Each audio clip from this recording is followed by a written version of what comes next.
बच्चों, कैसे हैं सब ठीक? तो बच्चों अभी हम लोग क्या कर रहे थे, अभी हम लोग रिएक्शन ऑफ ग्लूकोज पढ़ चुके हैं, ठीक है।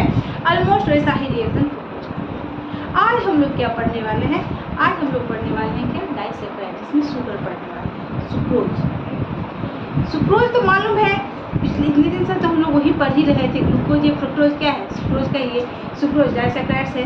जब इसका हाइड्रोलाइसिस करवाया जाता है तो 2 यूनिट में टूटता है और क्या क्या बनता है, ग्लूकोज फ्रुक्टोज, जिसको हम लोगों ने सब कुछ अच्छे से पढ़ लिया। आज हम लोग इसको देखेंगे जो कैसे बनता है, क्या चीज़ से। अभी तक हम लोग क्या क्या देख लिया, alpha and beta glucose, alpha and beta fructose and इसका स्ट्रक्चर एंड रिएक्शन, ठीक है। तो आज चले स्टार्ट करें क्या, सुक्रोज से स्टार्ट करते हैं। क्या करेंगे बच्चों हम लोग, सुक्रोज, शुगर।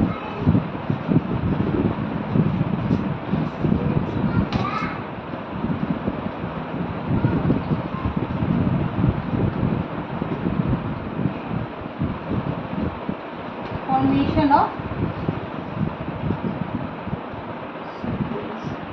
यानी शुगर का केमिकल फॉर्मूला क्या होता है बच्चों, C12H22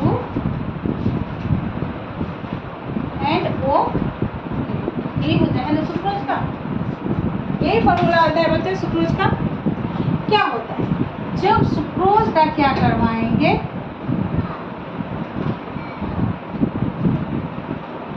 हाइड्रोलाइसिस, किसकी, एसिड के प्रेजेंस में, H3O प्लस, क्या करवाना है, हाइड्रोलाइसिस।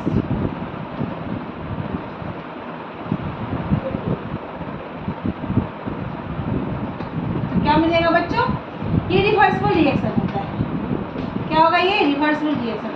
जब हम इसका क्या करवाएंगे, हाइड्रोलाइसिस करवाएंगे तो क्या बनेगा,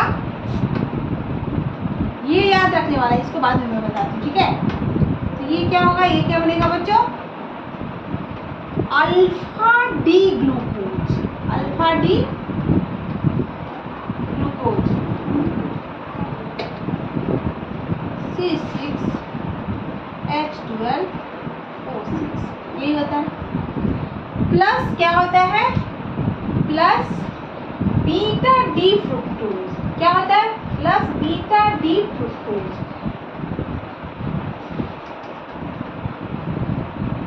फॉर्मूला तो ही होता है C6H12O6।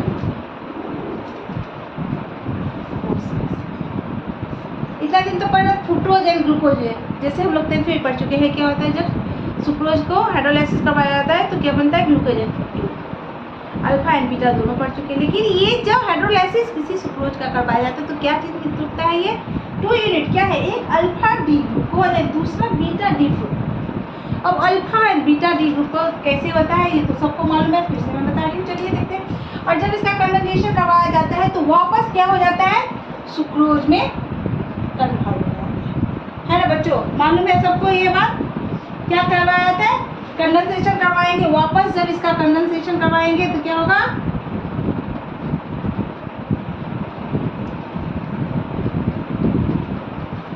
तो वापस क्या बन जाएगा, सुक्रोज। रिवर्सिबल रिएक्शन होता है। अब देखिए ग्लूकोज का हम लोग को सबको मालूम है 6 मेंबर रिंग होता है। हम साइक्लिक स्ट्रक्चर बना रहे हैं, यहाँ ऑक्सीजन होगा, ये होगा,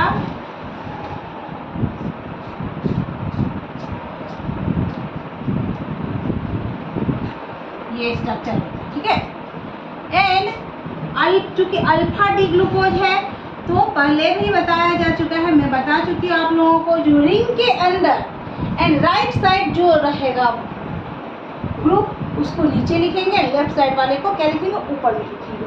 तो रिंग चूंकि अल्फा डी ग्लूकोज है तो रिंग के अंदर रहेगा, यहाँ पे OH यहाँ लिखाएगा, यहाँ H, पहला OH ये पहला है, ये दूसरा OH, तीसरा अलग होता है, इसका OH अंदर में, ये यहाँ OH, यहाँ H, फिर वापस OH H और यहाँ CH2OH और यहाँ ये H। ये क्या है, alpha D glucose, alpha D glucose. And beta D fructose कैसे होगा बच्चों, देखिए ये मेंबर रिंग बनता है, मालूम है हम लोगों को। ये बीच में ओ रहेगा, यहाँ से ये 5 मेंबर रिंग रहेगा। ठीक, ऐसे ही होगा। अब इसमें क्या होता है बच्चों, जो सेम टू सेम जो नीचे रहेगा वो राइट साइड रहेगा, या रिंग के अंदर जो रहेगा तो वो क्या हो जाएगा, नीचे लिखाएगा, और बाहर लेफ्ट साइड वाला ऊपर में लिखाएगा।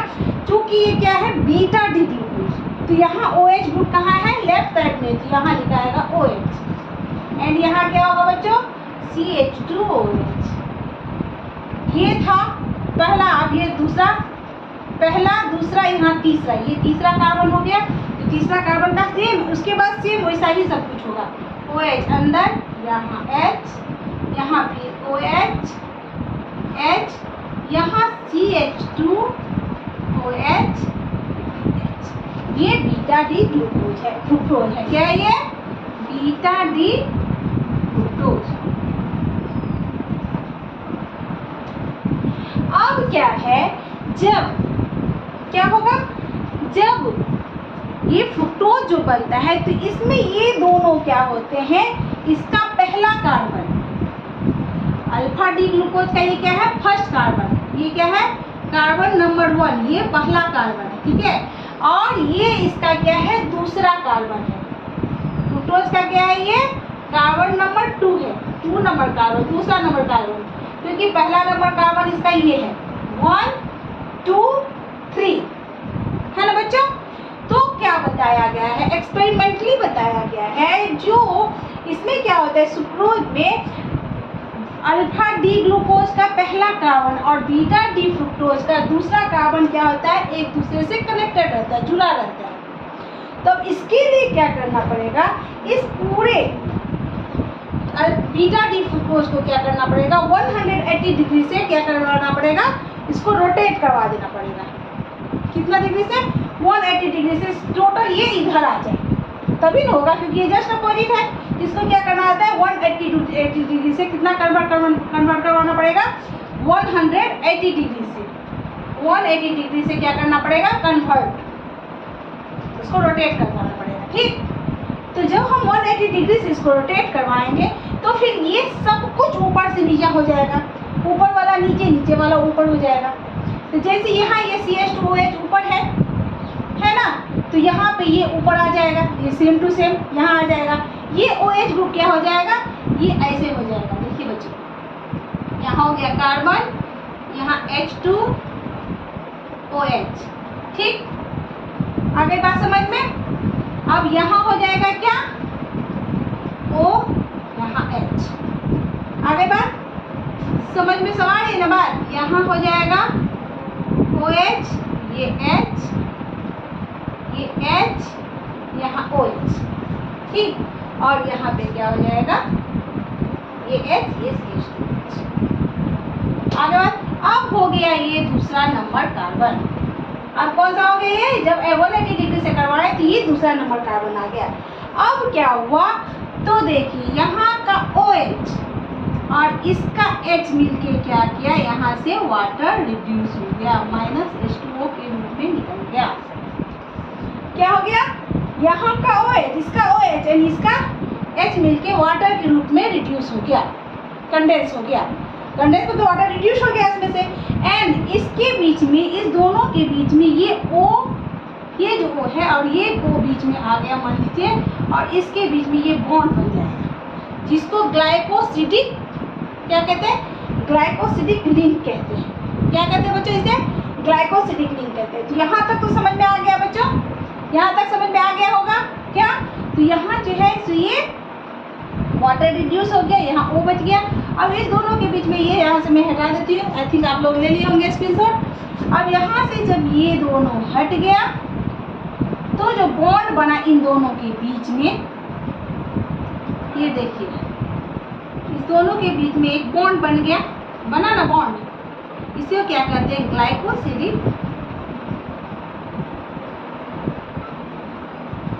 लिंक। इसी ग्लाइकोसिडिक लिंक से ये जुड़ा रहता है। यहाँ तक आ गई बात समझ में, समझ में आ रही है ना बच्चों यहाँ तक? चलिए ध्यान से देख लीजिए इसको। इसे कहते हैं ग्लाइकोसिडिक लिंक। चलिए फिर एक बार अच्छे से और समझा देती हूँ इसको। चलिए अब देखिए कैसे ये लिंक से जुड़ा रहता है, ये मैं दिखाती हूँ। ये बार बार बनाने से क्या होगा, प्रैक्टिस में रहेगा। ठीक है, प्रैक्टिस में रहेगा तो अच्छा होता है।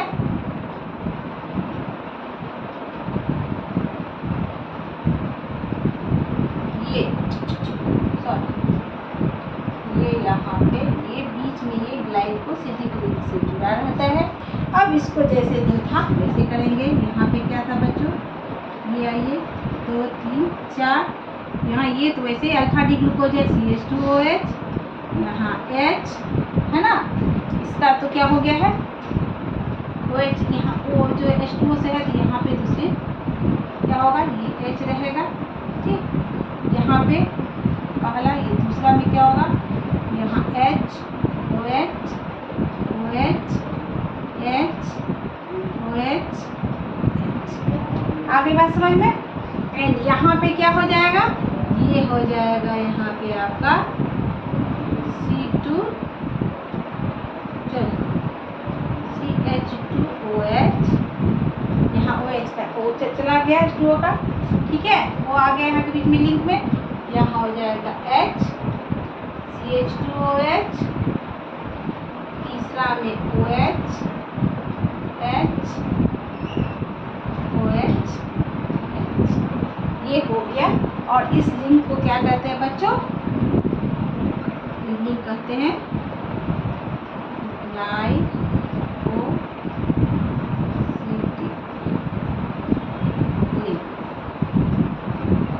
ग्लाइकोसिडिक लिंक, इसे कहते हैं ग्लाइकोसिडिक लिंक। ये alpha and beta D glucose के बीच में बनता है लिंक या लिंकेज। इस तरह से ये दोनों मिलके जुड़े रहते हैं। अब ये देखना है जो सुक्रोज जो है ये रिड्यूसिंग शुगर है कि नहीं। क्या है, सुक्रोज जो है रिड्यूसिंग शुगर है कि नहीं। ये तो इसका स्ट्रक्चर हो गया, फॉर्मेशन हुआ जो कैसे बनता है। आगे बात समझ में? इसको हाइड्रोलाइसिस करेंगे तो टूट के क्या बन जाएगा, जब कंडेंस करेंगे तो ये बन जाएगा, ये स्ट्रक्चर हो गया उसका। एंड जब हाइड्रोलाइसिस करेंगे तो इसमें वाटर का इन्वॉल्वमेंट होगा एंड ये क्या होगा, 2 पार्ट में टूट जाएगा और उसको OH मिल जाएगा, इसको H मिल जाएगा, बन गया वापस से glucose and fructose, alpha B glucose and beta D glucose, beta D fructose हो गया। अब देखना है क्या, जो शुगर जो है आपके इसमें दिया है, शुगर जो है रिड्यूसर, सुक्रोज जो है रिड्यूसिंग शुगर है, कैसे पता चले? तो चलिए उसके बारे में बताते हैं।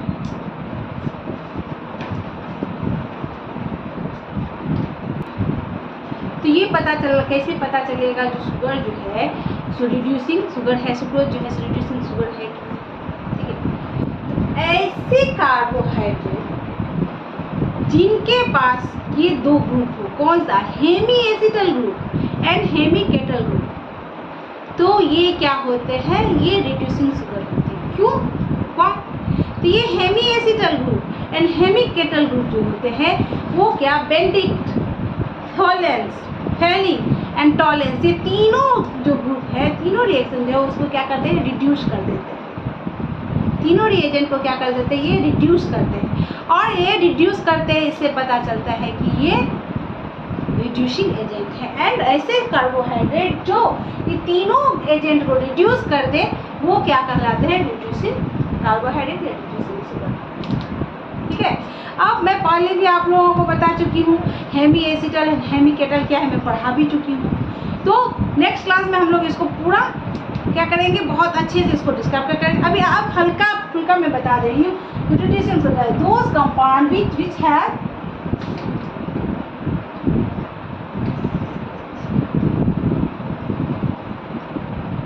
दोज कार्बोहाइड्रेट बोल सकते हैं या कंपाउंड बोल सकते हैं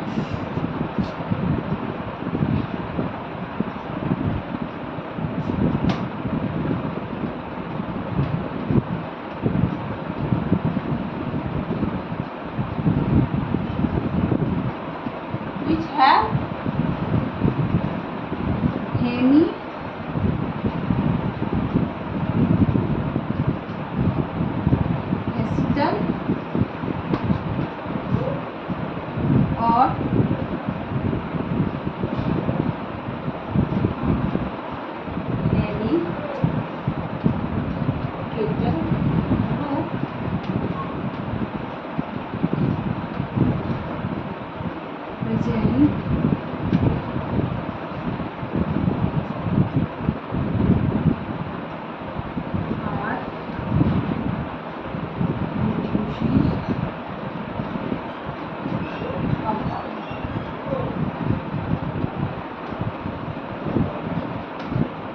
आगे बात समझ में बच्चों, ठीक है।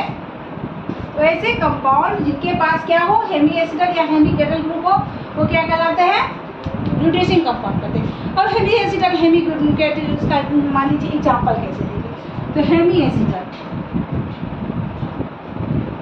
आइडेंटिफाई लिख देते हैं,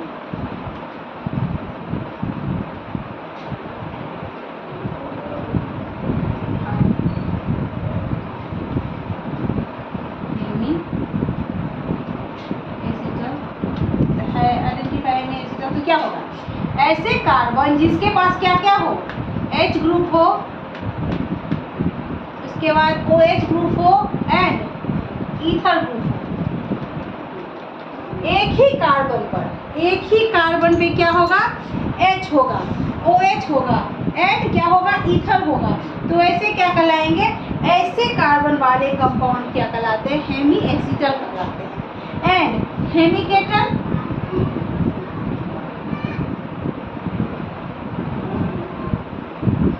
जैसे कार्बन जिसपे क्या हो, H हो, R ग्रुप हो एंड ईथर, तो वैसे कंपाउंड क्या कहलाते हैं बच्चों, ऐसे कहलाते हैं हेमी केटल। तो कल मैं आप लोगों को अब नेक्स्ट क्लास जब मिलूंगी तो और अच्छे से समझा दूंगी, जो शुगर जो है यानी सुक्रोज जो है सो रिड्यूसिंग शुगर है कि नहीं है तो क्यों है, इसका मैं आगे से अच्छे से और उसको डिस्क्राइब करूँगी। अगर मैं अभी करने लगी तो बहुत लंबा वीडियो हो जाएगा, ठीक है बच्चों। तो ऐसे ही मेरे वीडियो के साथ बने रहिए, ठीक है। अच्छे से मेरे वीडियो को ढंग से देखिए, जिसने सब्सक्राइब नहीं किया है जल्दी से सब्सक्राइब कर दीजिए, ठीक। और जितना हो सके शेयर कीजिए, लाइक कीजिए और अच्छा कमेंट कीजिए। तब तक के लिए टेक केयर, बाय।